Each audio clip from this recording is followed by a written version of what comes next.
vir 'n oomblik. Hemelse Vader, ons dankie vir die liefde, vir die goedheid, dankie vir kosbare Heilige Gees wat hier teenwoordig is. Ons maak ons harte oop nou, ons wil hoor wat U vir ons sê, ons wil ontvang die woorde wat van U afkom. Ons stel onsself beskikbaar as kinders, as die instrumente in die hand. In Jesus naam. Amen. Halleluja. Prys die naam van Jesus. Halleluja. Ons gaan so 'n bietjie in die woord tyd spandeer. My titel vanmôre is mediteer op die waarde. Mediteer op die waarde. Ons gaan 'n bekende deel vir ons, waar ons gaan begin in Matteus hoofstuk 6, waar Jesus juist dit vir ons sê. En is dit nodig om dit goed te hoor, want godsdiens is 'n manier om te infiltreer en duisternis te bring en jou oor toe te hou vir wat Jesus eintlik sê. En ons wil nie dit hê nie, ons wil ons oë oopgemaak hê. So ons begin Matteus 6, hoofstuk 6 vers 22. Die lamp van die liggaam is die oog. As jou oog dan reg is, sal die hele liggaam verlig wees. Maar as jou oog verkeerd is, sal die hele liggaam donker wees. As die lig in jou donkerheid is so groot as die donkerheid nie. Ons gaan verder in hierdie deel lees, dan gaan ons sien dit praat oor jou waarde. Amen. Dat dit gaan oor 'n openbaring van jou waarde. En die spesifiek waarna hy verwys is, as jy duisternis, as jou oog verkeerd kyk, dan kyk jy jou eie waarde mis. Is jy wakker? Jy het 'n duisternis met betrekking tot jou waarde. Niemand kan twee here dien nie, want of hy sal die een haat en die ander lief hê, of hy sal die een aanhang en die ander verag. Julle kan nie God en Mammon dien nie. Om daardie einste rede sê ek vir julle, moenie jou kwel oor jou lewe, wat jy sal eet of wat jy sal drink of oor jou liggaam wat jy sal aantrek nie. So dis 'n baie unieke ding hierdie, dat die Here Jesus, as jy 'n koninkryksmens is en jy wil erns maak met wat Jesus gesê het en leer, kan jy nie kwel nie.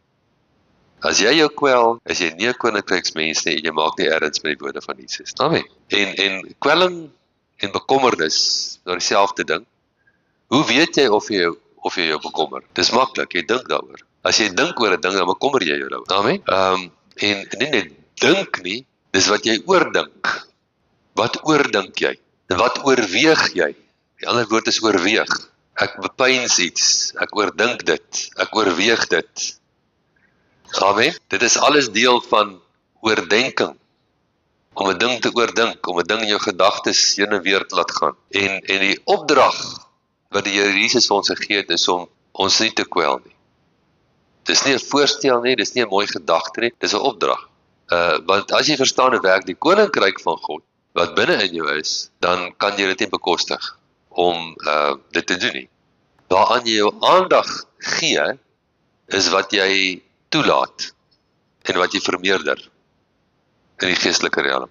As ek my aandag gee aan die simptome en ek oordink die simptome, dan is dit juis my oordenking van die simptome wat die simptome die reg gee om te bly.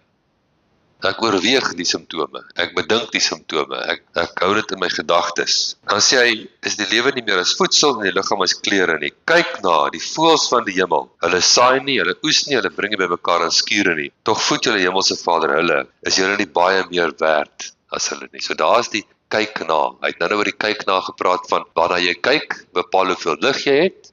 Nou praat hy van die kyk na die voëls van die hemel en die ding gaan oor, is jy nie baie meer werd. Jy is soveel werd as wat God sê wat jy werd is.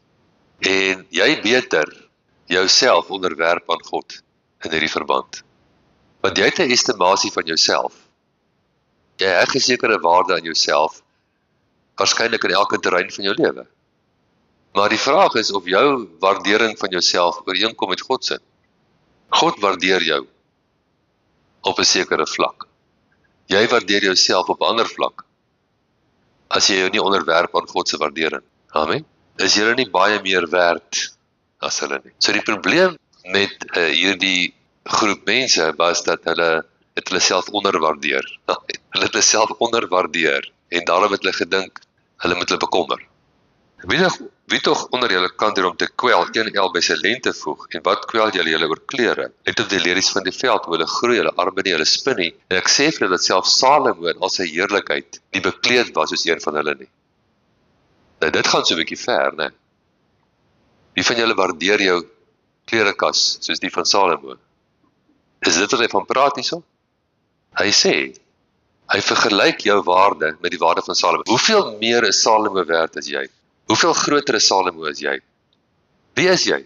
Die woord sê, as iemand in Christus is hy 'n nuwe skepsel. Die ou dinge het verbygegaan, kyk, alles het nuut geword. Die woord sê dat die geringste, die woord sê die grootste een in die ou verbond was Johannes die Doper.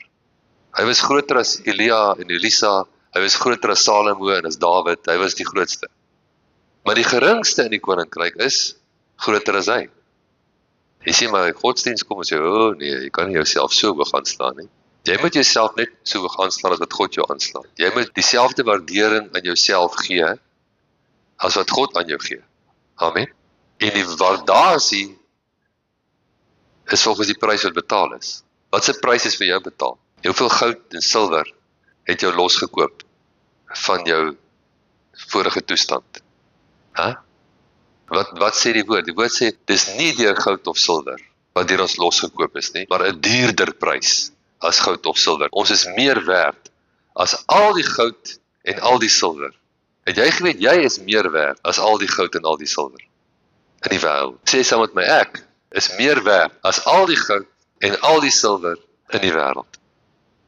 Jy is skriftuurlik as jy dit sê. Jy is meer werd as al die goud en al die silwer vir die Here. Want hy kon jou dalk probeer loskoop met goud en silwer, maar hy het nie, hy het gedoen met die bloed van sy eie seun. Dit gee jou waarde. En hierso vergelyk gaan reguit na Salomo toe. Salomo, jy sien, is nie meer werd gewees as jy nie. Sê saam met my, Salomo was nie meer werd as ek nie. Nou, jy kan dit nou maar sê, maar ek weet nie of jy dit glo nie. Jy gaan dit met jou kop glo, maar glo jou hart dit. Hoe kry jy dit reg dat jou hart iets glo? Jy moet dit mediteer. Jy moet begin mediteer, want onthou, die hele konteks van Matteus 6 is meditasie. Wat is kwelling anders as meditasie? Kwelling is meditasie op die negatiewe, op die gevare, op dit wat die duiwel gesê het. Moet nooit beïndruk wees met die duiwel. Die duiwel het vir my gesê, hy gaan my vermoor. Moenie beïndruk wees met hom nie, okay? Wees beïndruk met die Here. Psalm 23 sê, hy sit 'n tafel voor jou, in die aangesig van jou vyande. Hy maak jou hoof vet met olie, jou beker loop oor. Hou op, terugkyk, as jy by die tafel sit, waarvoor moet jy kyk? Vir die tafel. Hou op, wegkyk van die tafel waar die vyand voor aan die kant staan. Moenie beïndruk wees met die vyand nie, wees beïndruk met die tafel, wat die Here voor jou sit. Hy sit 'n tafel voor jou, hy berei 'n tafel voor jou, in die teenwoordigheid van jou vyande. Dis nie die hemel nie, want die hemel het nie vyande nie. Amen. Wees beïndruk met die regte goed. Oorweeg die regte goed. Oordink die regte goed. Daarom as God dan die gras van die velde vandag daar is in môre in 'n oond gegooi wat so beklee. Hoeveel te meer vir julle? Kom ek herhaal dit. As God dan die gras van die veld wat vandag daar is en môre in 'n oond gegooi word, so beklee, hoeveel te meer vir julle? Amen. Hoeveel te meer vir julle? Wat is jou waarde? Jy sal moet jou estimasie van jouself in lyn kry met God se estimasie van jou. As jy in die beste van jou lewe wil lewe. Amen. Want jy loop die hele dag rond met jou waardering van jouself en uit jou gees uit repliseer jy dit. Jy het sekere standaarde wat in jou gees vasgelê is oor die jare en jy repliseer dit. Maar jy kan uitbreek. Jy kan na 'n volgende vlak gaan. En the sky is the limit. Amen. Dus vir die volgende vlak is, kan jy weer by 'n volgende vlak kom en weer by 'n volgende vlak deur jou denke te vernuwe. Dit is wat Romeine 12:1 en 2 vir ons sê. En ek vernuwe my denke met die woorde van Jesus.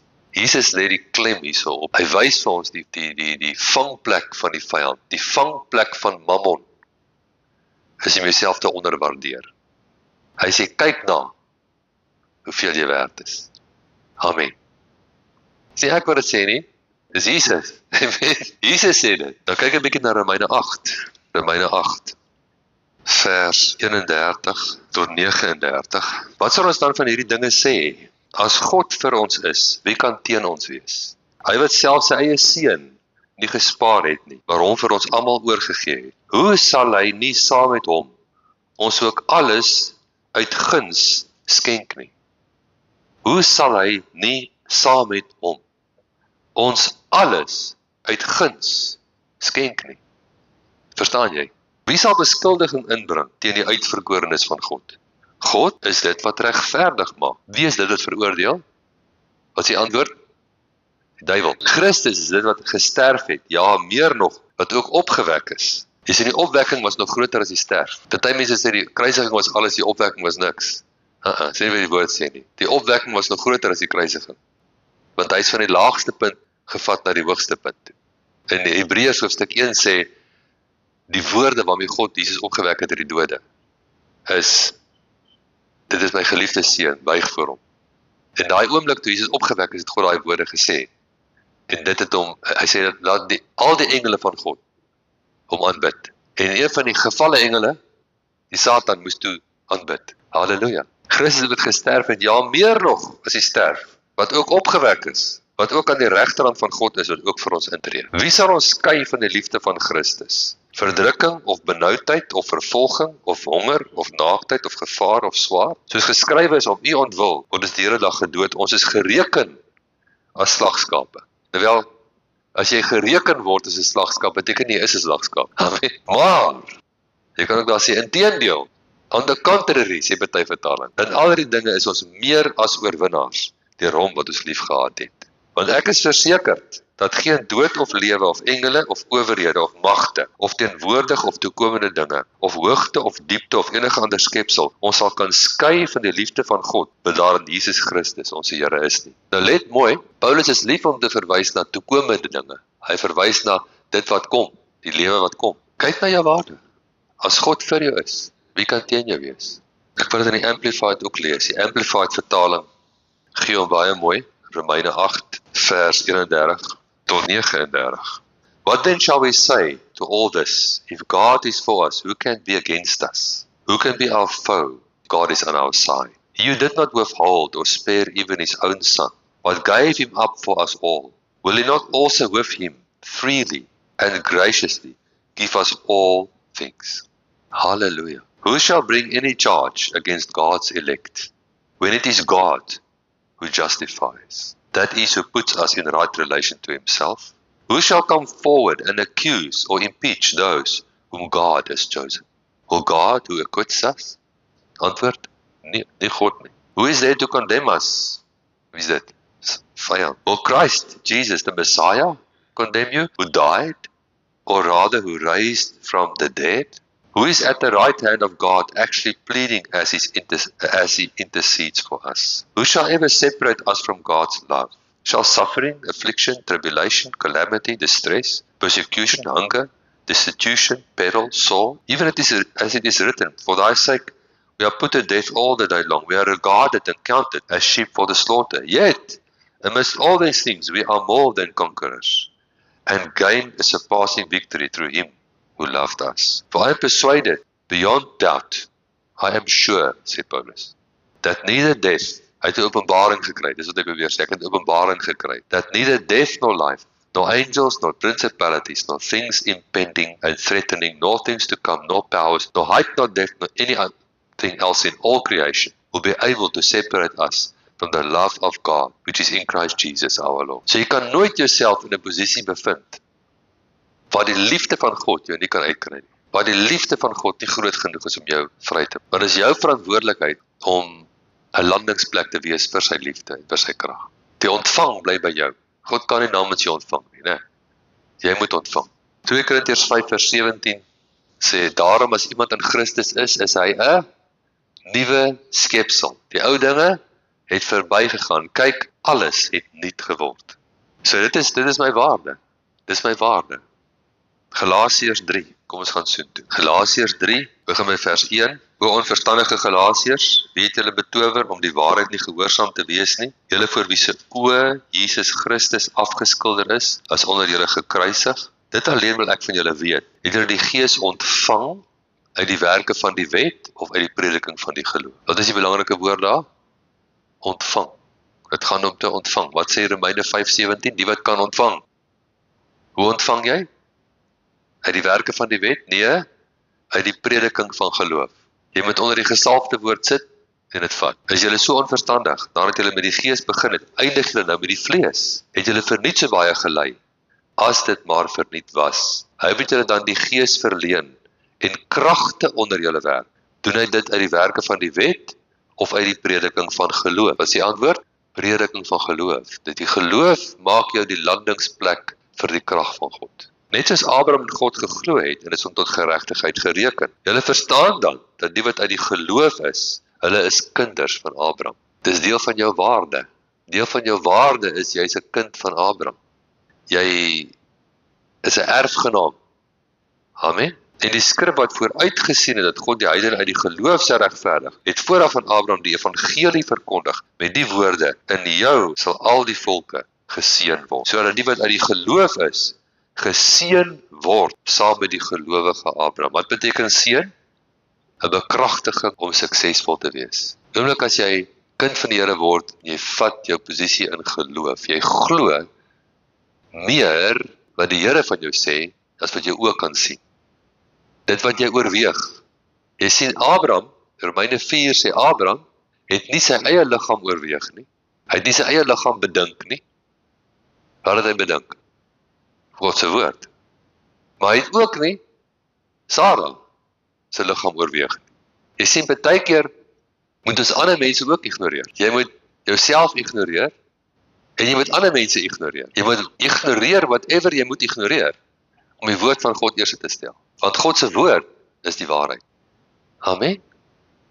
Hy moes nie homself oorweeg nie en hy kon ook nie Sarah oorweeg nie. Hy kon dalk dit reg gekry het om homself net oorweeg nie, maar dan het hy na Sarah gekyk en sê nee, kan nie gebeur nie. Maar hy het haar ook nie oorweeg. Amen. Nou vers 29 sê, en as julle aan Christus behoort, dan is julle die nageslag of die saad van Abraham en volgens die belofte erfgename. Dis jou waarde. Jy's 'n erfgenaam. Sê saam met my, ek is 'n erfgenaam, want ek behoort aan Christus. Amen. Jy's 'n erfgenaam. Jy moet dit in jou onderbewussyn begin inbou, dat jy 'n erfgenaam is, dat jy geseënd is met die seën van Abraham. Jy moet begin inbou in jou in. Dit is jou verantwoordelikheid. Die Here kan dit nie namens jou doen nie. Dis deel van jou ontvang. Okay, hy het dit gedoen sodat jy dit kan hê, nou moet jy dit ontvang. In Romeine 4:13 sny aan by hierdie deeltjie, Romeine 4:13, aan die belofte dat hy erfgenaam van die wêreld sou wees, het Abraham of sy nageslag nie deur die wet verkry nie, maar deur die geregtigheid van die geloof. Erfgenaam van die wêreld. Erfgenaam van die wêreld. Vir die wat dit kan vat, kry dit. Amen. Maar hoe besluit jy of jy dit kan vat? Ding of hoeveel waarde jy heg in jouself. Jy sien, jy moet jouself meet, soos God jou meet. Daarom as iemand in Christus is hy 'n nuwe skepsel. Ek is nie meer die ou mens nie. My waarde word nie bepaal deur my menslike identiteit nie. Dit word bepaal deur dit wat Jesus vir my betaal het om my te koop. Ek is die saad van Abraham. Ek is 'n erfgenaam, 'n mede-erfgenaam. Nou gaan ons na Efesiërs hoofstuk 1 toe. Efesiërs hoofstuk 1 en ons gaan 'n bietjie in hom inlees van vers 1 af. Efesiërs 1 vers 1. Paulus, 'n apostel van Jesus Christus, deur die wil van God, aan die heiliges wat in Efese is, en die gelowiges in Christus Jesus. Guns vir julle en vrede van God onsse Vader en die Here Jesus Christus. Geseënd, dan elke keer as jy die woord geseënd lees, dan moet jy lees bekragtig. Bekragtig om suksesvol te wees, 'n bekragtiging. Bekragtig is die God en Vader van ons Here Jesus Christus, wat ons bekragtig het met alle geestelike bekragtiginge in die hemele in Christus. Jy is geseënd. Amen. Jy is bekragtig. Soos hy ons in hom uitverkies het voor die grondlegging van die wêreld. Niemand word buite Jesus uitverkies nie. Die uitverkiesde is Jesus. En namelijk as jy glo in hom, dan is jy in hom, en dan word jy ook uitverkies met sy uitverkiesing. Amen. Jy verdien nie jou eie uitverkiesing. Party mense sê ook party is uitverkies, party is nie uitverkies nie. Bedoelende party is beter as ander. En party is nie beter as ander nie. Ons is almal in ons eie krag niks. Maar die oomblik as ek glo in Jesus en ek vat dit wat hy gedoen het, hy is die uitverkiesde. Daar's niemand meer uitverkies as Jesus nie. Soos hy ons in hom uitverkies het voor die grondlegging van die wêreld, om heilig en sonder gebrek voor hom in liefde te wees. Deurdat hy ons voorbeskik het om ons as sy kinders vir homself aan te neem, deur Jesus Christus na die welbehae van sy wil. Wat is die klem daar? Jy is aangeneem as 'n kind deur God, die Almagtige, die skepper van die hemel en die aarde. Psalm Die 91 sê, hy wat in die skaduwee van die Allerhoogste sit, sal vernag. En ja, hy wat in die geheime, wat is wat gelees, ek het nou reg kry. Ek wil dit graag vir julle lees, Psalm 91. Hy wat in die skuilplek van die Allerhoogste sit. Nou die woord Allerhoogste daar is El Elyon, the Most High God, die Allerhoogste. Daar is niemand hoër nie, daar is geen gesag hoër nie, daar is geen plek hoër, sal vernag in die skaduwee van die Almagtige, dis El Shaddai. Dis ons Vader. Deurdat hy ons voorbeskik het, om ons as sy kinders vir homself aan te neem, deur Jesus Christus, na die welbehae van sy wil. Dit is nou in vers 6 van Efesiërs 1. Tot lof van die heerlikheid van sy guns, waarmee hy ons begunstig het in die geliefde. Tot lof van die heerlikheid van sy guns, waarmee hy ons begunstig het. Jy is 'n begunstigde. Jy weet, as daar iemand doodgaan, dan word daar 'n testament uitgevaardig. En wat wil jy graag wees op die testament? As dit 'n eerlike testament is, dan wil jy graag die begunstigde wees. Nou, jy is die begunstigde. Jy is die begunstigde van Jesus. Hy het gesterf en jou begunstig, waarmee ons begunstig het in die geliefde. In hom het ons die verlossing deur sy bloed, die vergifnis van die misdade, aan die rykdom van sy guns. Wat hy oorvloedig aan ons bewys het, hierdie guns, in alle wysheid en verstand, deurdat hy aan ons die verborgenheid van sy wil bekend gemaak het, na sy welbehae, wat hy in homself voorgeneem het, om die volheid van die tye te reël, met die doel om alle dinge wat in die hemele, sowel as op die aarde is, onder een hoof in Christus te verenig. In hom, in wie ons ook 'n erfdeel ontvang het. Amen. Jy is 'n waardevolle persoon, man. Jy het 'n erfdeel ontvang in Jesus. Nadat ons van tevore daartoe verordeneer is, ooreenkomstig die voorneme van hom het alles werk, volgens die raad van sy wil. Hy het 'n besluit geneem dat almal wat in Jesus is erfgename. Niks kan dit verander nie. Sodat ons kan wees tot lof van sy heerlikheid, ons wat reeds tevore op Christus gehoop het, in wie julle ook nadat julle die woord van die waarheid, die evangelie, die goeie nuus van julle redding gehoor het, in wie julle nadat julle ook geglo het, verseël is met die Heilige Gees van die belofte. So dis oorvloedige guns. Hy praat van oorvloedige guns. Ek het oorvloedige guns in God se oë. Oorvloedige guns. Guns behoort aan my. Oorvloedige guns. En dan weet ons net hierna volg daai bekende gebed waar hy bid dat ons verligte oë sal hê van ons verstand, dat ons die 3 dinge sal weet: wie ons is, wat ons het, wat ons behoort. Né? Wie ons is wat die hoop is van ons roeping. Wat ons het, is die rykdom van die heerlikheid van sy erfdeel. Wat ons behoort, die uitnemende grootheid van sy krag, wat na ons kan toe vloei, wat glo, dieselfde krag wat Jesus opgewek het uit die dode. So as jy nog nie dieselfde krag ondervind in jou lewe, wat Jesus opgewek het uit die dode nie, dan is jy nog nie op die plek wat jy moet wees nie. Amen. Ons beter op daai plek kom. En dit gaan alles oor ons gedagtes, ons woorde, die vloei wat ons toelaat, die vloei wat ons stimuleer. Oomblik as jy wedergebore word, dan het jy liefde, jy het vreugde, jy het vrede. Amen. Maar jy moet dit stimuleer, jy moet dit kultiveer. Jy moet werk aan jou liefde, jy moet werk aan jou vrede. Die krag van God land nie waar daar bitterheid is nie. Die krag van God land nie waar daar vrees is nie. Dit is nie sy vloei nie. Vrees is nie die vloei van die krag van God nie. Die krag van God land nie waar daar twyfel is nie. Amen. Dis nie sy vloei nie. So jy maak jouself 'n highway vir die krag van God, of jy maak jouself 'n sintplaatpad waar 'n nuwe land. Dis hoekom jy moet vergewe. Jy moet jouself vergewe. Die eerste persoon om te vergewe is altyd myself. Want wie ken jou foute meer as enigiemand anders? Jouself. Dit is die geregtigheidsopenbaring. Nou goed, kom ons gaan na Romeine 4 toe. Romeine hoofstuk 4. En ons lees van vers 22. Romeine 4:22. Daarom is dit hom ook tot geregtigheid gereken. Maar dit is nie alleen om sy ontwil geskrywe dat dit hom toegereken is nie, maar ook om ons ontwil aan wie dit toegereken sal word.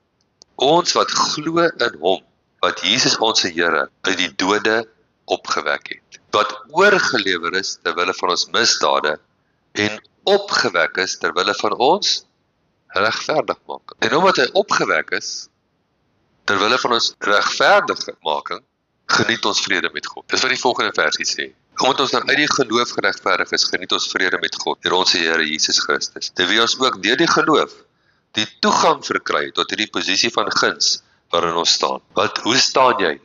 Ons staan en verheug onsself in die hoop op die heerlikheid van God. Nou kyk 'n bietjie na vers 6 van Romeine 5. Want toe ons nog swak was, het Christus op die regte tyd vir die goddelose gesterwe. Want nouliks sal iemand vir 'n regverdige sterf. Vir 'n goeie mens sal iemand miskien nog nie moed hê om te sterwe. Maar God bewys sy liefde tot ons daarin, dat Christus vir ons gesterf het, toe ons nog sondaars was. Veel meer dan sal ons, nou dat ons geregverdig is in sy bloed, deur hom gered word van die toorn. Dis een van die beste versies om die verskil tussen wedergeboorte en redding aan te dui. As jy daai versie lees. Veel meer dan sal ons, nou dat ons geregverdig is in sy bloed. Dis wedergeboorte, enige manier wat jy daarna kyk, né? Jy is geregverdig in sy bloed, maar jy moet nog steeds gered word. Waarvan? Van die toorn, van die gemors op hierdie aarde. Die aarde is vol gemors. Dis 'n duister plek. Dit skakel baie mooi met Galasiërs 1 vers 3 en 4, waar hy sê wat homself gegee het vir ons sondes, sodat hy ons kan uitred uit die teenwoordige bose wêreld, volgens die wil van ons God en Vader. Dis sy wil. Sy wil is bekend. Sy wil is nie dat jy doodgaan van 'n siekte nie. Sy wil is dat jy uitgered word. Sy wil is nie dat jy flop nie. Sy wil is nie dat jy die stert is nie. Sy wil is dat jy die kop is. Amen. Dis sy wil. En hy het homself gegee, sodat dit kan gebeur. Nou is dit jou beurt om iets te doen dan. Jy moet nou die kop word. Jy moet word wie jy is. Jy moet inbeweeg in die vloei van wie hy jou gemaak het om te wees. Vers 9, veel meer dan sal ons, nou dat ons geregverdig is in sy bloed, deur hom gered word van die toorn. Want as ons terwyl ons nog vyande was, met God versoen is, deur die dood van sy seun, veel meer sal ons nou deur sy lewe gered word, nou dat ons versoen is. Sien jy? Nou dat jy versoen is, nou dat jy wedergebore is, nou dat jy 'n kind van God is, moet jy gered word. Hoe word jy gered? Deur kontak te maak met die lewende Jesus. Hy is nie 'n historiese figuur nie. Jy moet doen wat aan die Olif doen, elke môre opstaan en sê, goeiemôre, Heilige Gees. Goeiemôre, Here Jesus. Hallo. Maak kontak, begin luister in die binnekant. Dit is nie net die woord sonder die Gees nie, dis die woord en die Gees wat jy nodig het. Jy moet sy stem hoor. Sy stem is maklik om te hoor. So Romeine 12, ons gaan na Romeine 12 vers 1 en 2. Jy sê as jy groot waarde heg aan jouself, dan gaan jy jouself nie enigiets voer nie. Jy gaan jouself gesonde kos voer. Is jy met my? As jy dink ek is maar net 'n asblik, wat gaan jy jouself voer? Gemorskos. Iemand wat homself gemorskos voer beteken hy dink hy's 'n asblik. Maar as jy dink ek is 'n tempel van die Heilige Gees en ek is kosbaar in sy oë, dan gaan jy, ek bedoel, as jy nou 'n dierperd gaan koop, sê nou maar jy's nou 'n ou wat perde, en jy koop hierdie dierperd, wat by die Rofmus July oor die top 5 geëindig het. Jy betaal R1 miljoen. Gaan jy sommer by die naaste Pick n Pay bietjie vir hom kyk wat sy dalk hondekos op. Skoop 'n bietjie hondekos vir die perd. Hæ? Wie sal R1 miljoen spandeer aan 'n perd of R10 miljoen of whatever, sommer vir hondekos gee. Nee, wat gaan jy doen? Jy kry 'n voedingsdeskundige uit. Hulle stel 'n dieet saam vir die perd en die perd se kos word geweeg en gegee 2 maal 'n dag of 3 maal 'n dag. Dit is 'n waardevolle perd, né? Halleluja. Sela beteken oordink dit nou, wat jy met jouself doen. Jy is waardevol. Jy is waardevol. Die Here wil hê jy moet die beste hê. Hy wil hê jy moet in die beste kar ry. Hy wil hê jy moet in die beste huis bly. Jy is waardevol vir hom. Amen. Moenie jouself kort, moenie maar tevrede raak waar jy is nie. Hou aan kyk na sy hand, hy sal jou lei. Hoor, Heilige Gees, wys my. Lei my. Romeine 12 vers 1 en 2. Ek vermaan julle dan broers by die ontferminge van God, dat julle julle liggame stel as 'n lewende, heilige en aan God welgevallige offer. Dit is julle redelike godsdiens. En word nie aan hierdie wêreld gelykvormig nie, maar word verander deur die vernuwing van julle denke, sodat julle kan beproef of bewys lewer wat die goeie en welgevallige en volmaakte wil van God is. So ons weet, hy sê vir ons 3 dinge wat God se wil is. Nommer 1, God se wil is goed. Nommer 2, God se wil is welgevallig. Nommer 3, God se wil is volmaak. Okay? Dis die 3 dinge wat God se wil is. So as God se wil daai 3 dinge is, dan sê hy ons moet bewys lewer. Dis ons beurt om bewys te lewer dat God se wil is goed. Amen. God se wil is welgevallig. God se wil is volmaak. Hoe gaan ek bewys lewer? Moet my denke vernuwe.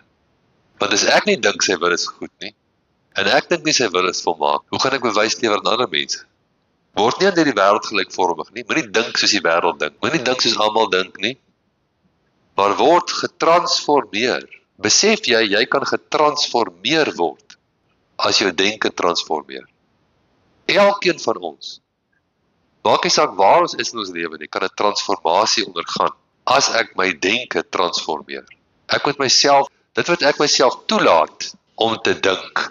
Dit wat ek myself toelaat om te oordink. Dit wat ek myself toelaat om te bepeins. Die Engels het 'n mooi woord, en ek sukkel om Afrikaanse woord te kry wat dieselfde is. Dit wat ek myself toelaat om te consider. Oorweeg. Wat sê nog steeds nie presies? Consider. Oorweeg is die naaste woord, ek kan dink. Dit wat ek myself toelaat om te oorweeg. Oorweeg jy die probleem, dan het jy 'n probleem. Hy wat die probleem oorweeg, het 'n probleem. Hoeveel julle wil 'n probleem hê? Wie staan op in die oggend en sê, vandag wil ek 'n probleem hê. Moenie die probleem oorweeg nie, want hoe meer jy die probleem oorweeg, hoe meer het jy hom. Wat moet jy oorweeg? Die antwoord. En wat is die antwoord? God se woord. Vir elke probleem is daar 'n woord. En ek kan die probleem oorweeg of ek kan die woord oorweeg. Ek kan die probleem bepeins of ek kan die woord bepeins. En baie keer is dit nie so maklik nie.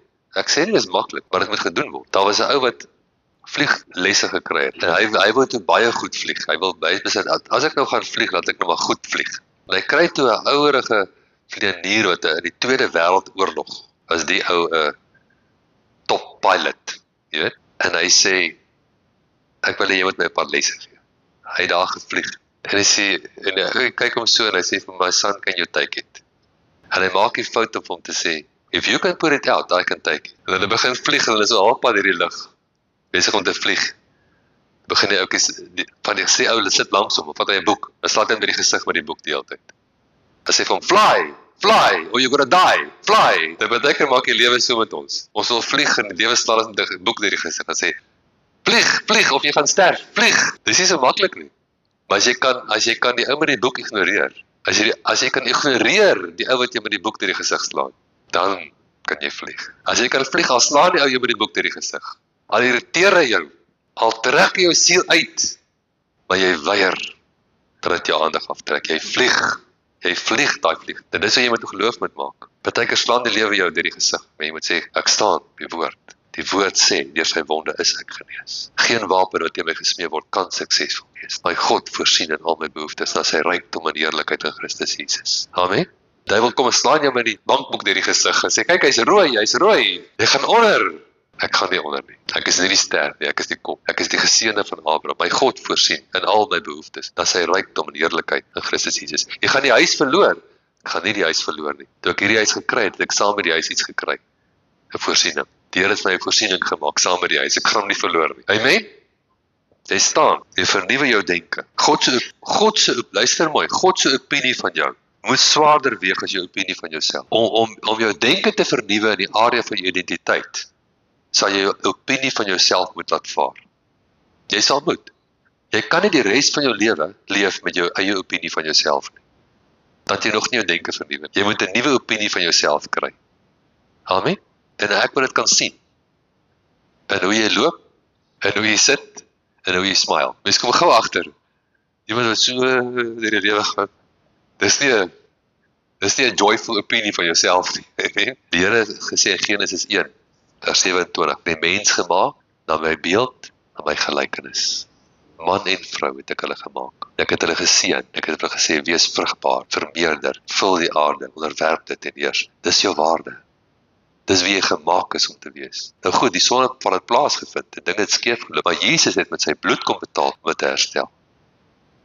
Daarom as iemand in Christus is hy 'n nuwe skepsel. Die ou ding het verbygegaan. Kyk, alles het nuut geword. 1 Johannes 3 vers 1 sê, geliefdes, kyk wat 'n groot liefde die Vader aan ons bewys het. dat ons genoem kan word kinders. Dis nie net 'n cliché nie, man. Dis net 'n cliché, ek is nou 'n kind van God, kind van God. Glo jou onderbewussyn werklik dat jy 'n kind van God is. Dit vat tyd. Dit beteken ek moet my werk aan my siening van myself. Ek moet my siening van myself onderworpe maak aan God se siening van my. Ek is in hom. Groter is hy wat in my is, as hy wat in die wêreld is. Ek is 'n koningskind. Amen. 'n Koningskind. Dis wie ek is.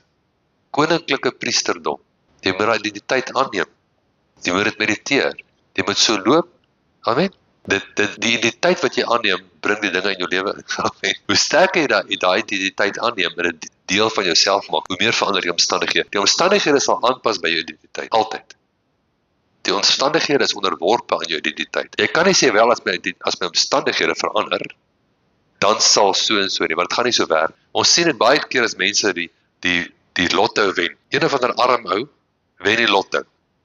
Sê nou hy wen 10 miljoen rand. Gaan kyk 'n bietjie wat was hy 5 jaar later. Alles verloor, shot vir shot. Hoekom? Dit pas nie by sy identiteit nie. Sy identiteit sê ek moet dit verloor, want ek is arm. Regtig? Maar jy kan 'n miljonair vat, iemand wat 'n miljonair is en hom laat bankrot speel. Dat hy niks het nie. Né? Kyk bietjie waar hy 5 jaar later. Hy's weer 'n miljonair. Hoe? Sy identiteit is die van 'n miljonair. Die een het hy het so 'n Joodse vriend gehad en hy het vir die Joodse vriend gevra, hoe kry jy dit reg om altyd so suksesvol te wees in wat jy doen? En die Joodse vriend sê vir hom, ek verstaan nie jou vraag. Hy sê, hoe sal ek dit nou stel? Wat ek bedoel is, hoe doen jy dit om suksesvol te wees soos jy is? Hy sê, ek verstaan nie jou vraag. En na ruk toe kom jy agter. Toe sê hy vir hom, ek is 'n Jood. Dis so goed jy vra vir iemand, hoe jy dit reg gekry om 'n vrou te wees? Hy sê, ek verstaan nie jou vraag. Hoe het jy dit reg gekry om 'n vrou te word? Ek verstaan nie jou vraag. Ek is so gebore. Nou, hy is 'n Jood, hy is so gebore, hy is suksesvol gebore. Jy sien, dit is so deel van sy identiteit. Dat jy moet sorg dat dit deel word van jou identiteit. Dit wat Jesus van jou sê in sy woord. Moet deel word van jou identiteit. Halleluja. Amen. Ons nagmaal saam geniet. Kom ons deel die elemente van die nagmaal uit en dan gaan ons met hierdie nagmaal nou kontak maak met Jesus wat ons hoëpriester is. Die Bybel sê hy is hoëpriester volgens die orde van Melchisedek. En wat het Melchisedek gedoen? Hy het brood en wyn gebring na Abraham toe. En wie is die saad van Abraham? Dis ek en jy. Dit is presies daai salwing wat in die hande was van die hoëpriester, wat Jesus gebruik het. Jesus het daai salwing wat in die hande van die hoëpriester was, gebruik om die visse en die brode meer te maak. Hy het daai visse gevat, en die brode opgelig na die Vader, dank en het geseën, dit bekragtig om suksesvol te wees en het uitgedeel. Die een keer is daar 12 mandjies, die ander keer 7 mandjies. En dan is dit soveel duisend mense. Dit is in die hande van die hoëpriester. Dis in die hande van Jesus die hoëpriester. Hy is ons hoëpriester. Toe Melchisedek na Abraham toe gekom het hy gekom met brood en wyn. Genesis 14, ons het al baie gelees, né? Brood en wyn. Abraham het vir hom 'n tiende gegee van alles. So die tiende is deel van die nagmaal.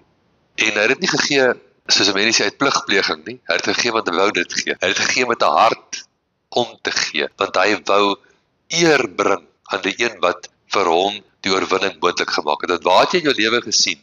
'n paar honderd diensknegte verslaan 3 konings met 3 armies. Dis die Here gewees. En Abraham erken dit. Hy bring erkenning aan God. Hy bring erkenning. So ons gaan nou hierdie brood eet en hierdie wyn drink as 'n kontakpunt van ons fisiese sintuie met die geestelike riem. Ons herinner wat Jesus gedoen het. Dit gaan, jy kan nie net kyk na sy liggaam wat gebreek is en geslaan is en gekruisig is. Jy kan nie net vaskyk aan die liggaam van Jesus, die fisiese liggaam. Die grootste deel wat hy betaal het was die geestelike prys. Amen. Hy is afgesny van sy Vader. Hy het die sonde, God het hom wat geen sonde geken het nie, sonde gemaak. Dis 'n geestelike prys wat betaal is. Ons sien die liggaam daar hang. Ons sien die fisiese, maar jy kan nie met jou oë sien dat hy wat in die gees gebeur het. In die gees het hy sonde geword. Baie groter prys wat betaal is. En dit is my en jou verantwoordelikheid om Dit wat hy gekoop het, te ontvang. Hy het dit vir ons gedoen. Hy het dit nie gedoen vir homself, hy het dit gedoen vir jou. Elkeen individueel, soos jy daar sit, Jesus het dit vir jou gedoen. Hy het sy liggaam laat breek, om die geestelike las van siekte weg te dra van jou liggaam af. Amen. So wanneer ons nou hierdie brood eet, ontvang genesing vir jou liggaam. Dankie Here Jesus, dat u liggaam gebreek is, sodat ons liggame heel kan wees. Ons ontvang dit. En nou sê liggame, wees genees in die naam van Jesus. Ons liggame is heel in Jesus naam. Halleluja. Geen wapen wat teen ons liggame gesmee word, kan suksesvol wees, want die liggaam van Jesus het betaal. En hierdie liggaam is 'n tempel van die Heilige Gees. Halleluja. Dankie Vader. Die bloed is gestort sodat jou bewussyn, die bloed is gestort vir jou bewussyn, sodat jou bewussyn vrygemaak kan word van 'n sondebewussyn. Want jou sonde is deur hierdie bloed van jou verwyder, sover as die ooste van die weste.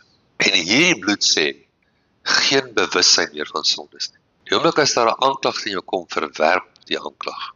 Die aanklag is die aanklaer, sy naam is Satan. Solank as ons by die aarde bly, kan hy ons aankla. Maar sy aanklag hoef nie suksesvol te wees nie. Wat doen jy met sy aanklag? Moenie sy aanklag oorweeg nie. Gee dit geen oorweging nie. Amen? Geen oorweging. Elke aanklag teen jou. As jy 'n kind van die Here wil wees, as jy 'n disipel wil wees, as jy ernstig is oor die koninkryk, dan sê ek nou vir jou vandag, geen oorweging van 'n aanklag. Dankie Here Jesus, dat jy met die eie bloed ons sondes verwyder het, vergewe het, gewas het, en van ons verwyder so ver as die ooste van die weste. So nou staan ons volmaak voor U, 100% volmaak. Die geregtigheid van God voor U. Ons dank U daarvoor. Ons dank U vir die kosbare bloed. En ons verklaar, geen oorweging word gegee in ons lewens aan veroordeling of sonde nie. Ons is vry daarvan. Ons is U volmaakte kinders. En ons dank U daarvoor. In Jesus naam. Amen. Halleluja.